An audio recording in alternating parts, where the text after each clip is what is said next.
আমি ৫২ দেখিনি। আমি ১৯৭১ সালের মুক্তিযুদ্ধ দেখিনি। আমি দেখেছি আওয়ামী জাহিলিয়াত। আমি দেখেছি আওয়ামী জাহিলিয়াতের নির্মম অত্যাচারী যুগ। এই আওয়ামী জাহিলিয়াত যুগের নির্মম অত্যাচারী কর্মকাণ্ড আইয়ামে জাহিলিয়াতকেও হার মানায়। আইয়ামে জাহিলিয়াতকেও হার মানায়। এই আওয়ামী জাহিলিয়াত এটি হলো আইয়ামে জাহিলিয়াতের আপডেট ভার্সন।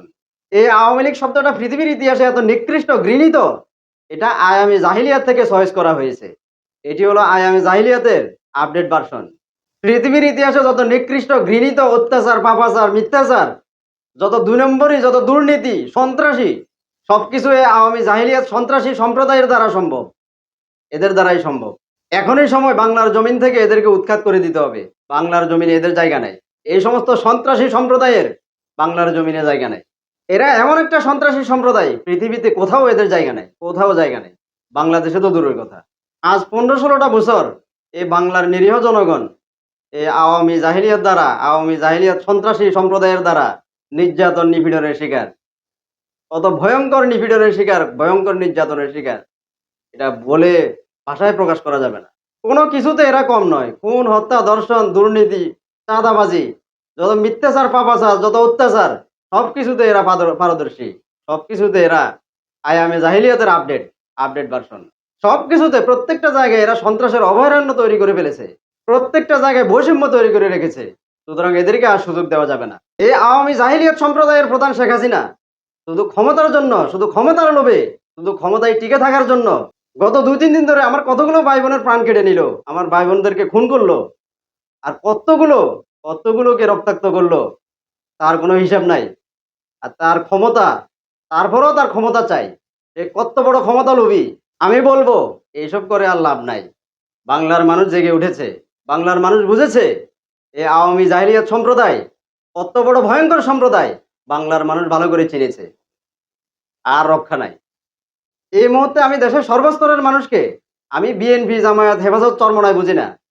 সকল জনগণ এই মুহূর্তে আমার ছাত্রছাত্রী ভাই বোনদের পাশে দাঁড়ান। পাশে দাঁড়াতে হবে। এই আওয়ামী সন্ত্রাসী সম্প্রদায়ের বিরুদ্ধে রুখে দাঁড়াতে হবে। এদের বর্বর নির্যাতনের বিরুদ্ধে, এদের সন্ত্রাসী কর্মকাণ্ডের বিরুদ্ধে রুখে দাঁড়াতে হবে। এদেরকে বাংলার জমিন থেকে উৎখাত করে দিতে হবে। এদেরকে বাংলার জমিন থেকে বয়কট করতে হবে।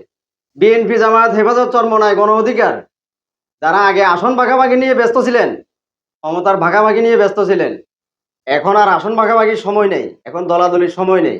সবাই একসাথে দলমত নির্বিশেষে যার যা কিছু আছে তাই নিয়ে নেমে যেতে হবে। এখন মনে রাখতে হবে এই দেশে দল দুইটাই। একটা হলো আওয়ামী সন্ত্রাসী সম্প্রদায়, আর একটা হলো দেশের সাধারণ জনগণ। এটাই মনে রাখতে হবে এখন।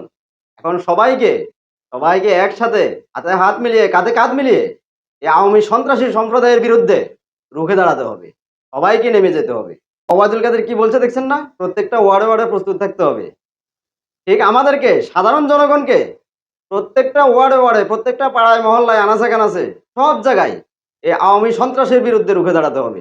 সবাইকে প্রস্তুত থাকতে হবে। সবাই একসাথে আওয়ামী সন্ত্রাসী সম্প্রদায়ের বিরুদ্ধে রুখে দাঁড়ান। সবাই দুর্বার আন্দোলন গড়ে তুলুন। এই আওয়ামী সম্প্রদায়, সন্ত্রাসী সম্প্রদায় পালাবার জায়গা পাবে না। পালাবার জায়গা পাবে না। হ্যাঁ, তবে কেউ খালি হাতে বাইরে হওয়া যাবে না।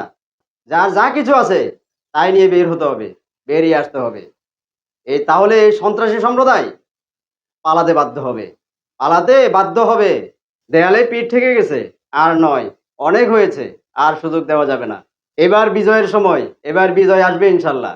এই ভারতীয় দালাল আওয়ামী জাহিলিয়াত সম্প্রদায়ের বিরুদ্ধে আসল মুক্তিযুদ্ধে এবার বিজয় লাভ করবে ইনশাল্লাহ। সবাই সজাগ থাকতে হবে, এরা যেন কোথাও পালিয়ে যেতে না পারে।